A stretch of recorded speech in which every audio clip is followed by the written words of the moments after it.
rahmatullah wa barakatuh, mes frères en islam. Je vous demande de prendre 5 minutes pour lire cette lettre qui est extrêmement importante pour la communauté musulmane. Il y a, y a un sujet qu'il faut qu'on gère particulièrement, il faut qu'on comprenne particulièrement, c'est la géopolitique.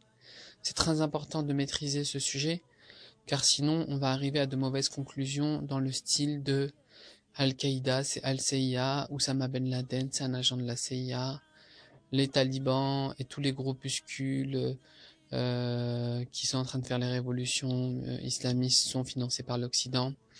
Il faut vraiment comprendre un point très important géopolitique, et il faut savoir que la géopolitique, ce n'est pas du tout quelque chose de simple, c'est extrêmement complexe et ce n'est pas du tout un système binaire.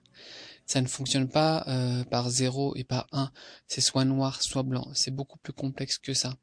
Il y a une chose qu'il faut que vous compreniez, c'est que par exemple, parfois l'Occident et l'Empire et ceux qui ont le pouvoir en ce moment dans le monde a intérêt à laisser certains, par exemple, prédicateurs, par exemple, je prends l'exemple de l'Angleterre à Londres, il y a certains prédicateurs extrêmement radical qui appelle un islam authentique, djihadiste, elle a intérêt en fait à les laisser en place publique et à les laisser faire pour pouvoir en fait mieux les surveiller en fait. C'est-à-dire que les services secrets vont derrière les surveiller. Pour quelle raison? C'est parce qu'aujourd'hui le monde a changé. Et par exemple, il y a Internet chaque personne a Internet et chaque musulman a Internet chez soi. Et il y a un potentiel et un risque extrêmement élevé que des milliers de musulmans ou des centaines de musulmans extrêmement sincères et qui cherchent la vérité tombent sur un certain nombre de sites djihadistes, etc., qui vont leur expliquer beaucoup de choses et qui vont les pousser en fait à devenir des soldats tout simplement d'Allah et à vouloir mourir en martyrs et à commettre des actions extrêmement fortes et puissantes en Europe. Donc les services secrets anglais, par exemple, ont bien compris qu'il fallait pas laisser ces individus isolés, seuls et s'organiser. Il fallait qu'au bout d'un moment, quand ils montent de niveau et d'étape, ils puissent se rediriger vers certains prédicateurs authentiques qui sont sincères. Eux, ils font leur travail, ils savent qu'ils sont surveillés et tout ça, mais ils font leur travail, ils peuvent pas faire autrement de toute façon de prêche. Et pour pouvoir mieux les contrôler en fait.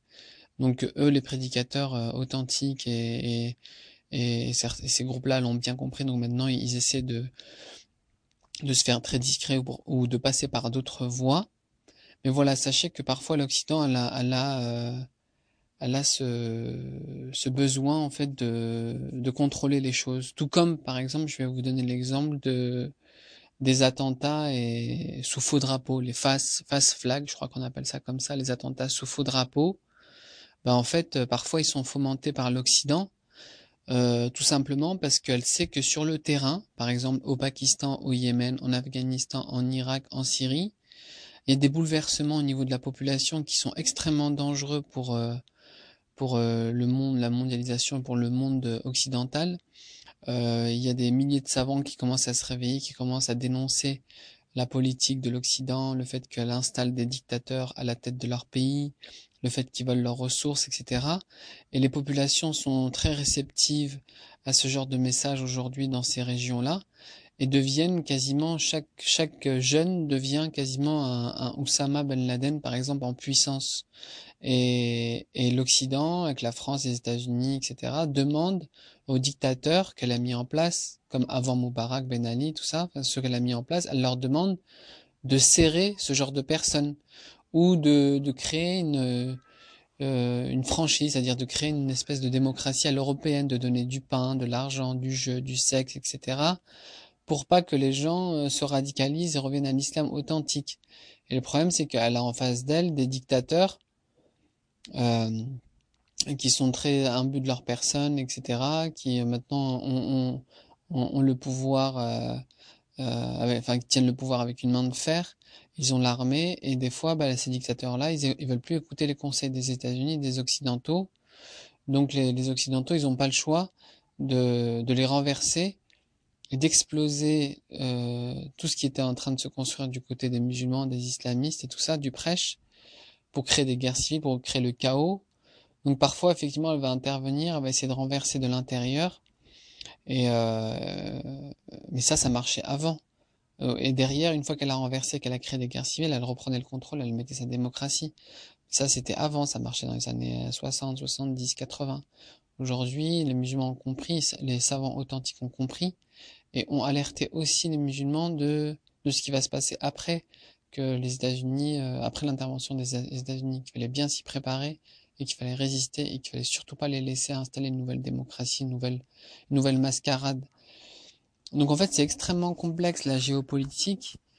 C'est comme par exemple avec l'histoire des talibans. C'est en fait c'est une histoire de mafieux, c'est-à-dire c'est les États-Unis contre la Russie. C'est l'Amérique contre les soviétiques, le capitalisme contre le communisme. C'est des mafieux au début qui vont dans le même sens, ils ont les mêmes intérêts, mais à un moment ils se font la guerre.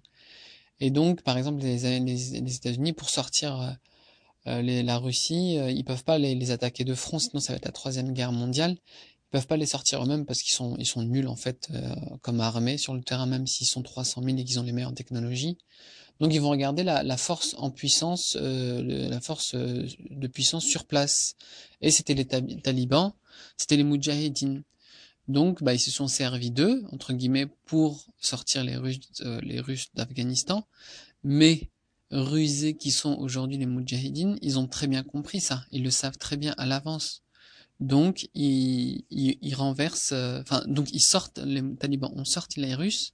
Et derrière, quand les États-Unis ont voulu s'installer, les talibans leur ont dit non, vous ne rentrez pas, vous non plus, vous ne rentrez pas dans notre pays, vous prenez pas le contrôle. Donc à partir de ce moment-là, les talibans sont devenus les pires ennemis des États-Unis, par exemple. Enfin voilà, en tout cas, ce que je voulais dire, c'est que la géopolitique, c'est extrêmement complexe et c'est un jeu d'échecs extrêmement, enfin voilà, avec beaucoup de tactiques, de stratégies, de ruses, d'un côté comme de l'autre. On est dans un moment très particulier. Les enjeux sont extrêmement divers et puissants et complexes. Et les savants musulmans d'aujourd'hui, ceux qui détiennent le drapeau noir, ont très bien compris ça. Et je peux vous garantir que c'est les plus rusés de tous, en fait. C'est ceux qui sont les plus intelligents aujourd'hui et qui sont impossibles à renverser parce qu'ils ont la science, le savoir, la connaissance. Ils ont compris les stratégies du shaitan. Ils ont compris qu'elle était faible. Comment dire, ils l'enseignent à la population qui a subi 30, 40 ans d'injustice, de vol, de corruption. La population y adhère immédiatement et après c'est fini. Après toutes les stratégies que peuvent mettre en place les États-Unis, les sionistes, tout ce que vous voulez, bah, elles tombent à l'eau. Là, ils sont bloqués, les Américains. Les sionistes, l'Empire, l'Occident, ils sont bloqués, ils peuvent plus quoi, ils savent même plus quoi faire. Avant, leur technique, elle fonctionnait, maintenant, ça fonctionne plus. Voilà, c'était juste pour apporter des précisions. Je pense que c'est super important. Voilà, en gros, et réécouter cet audio si j'ai pas été clair ou s'il y a des choses qui vous ont échappé. Voilà, salam alaikum wa rahmatullahi wa barakatuh.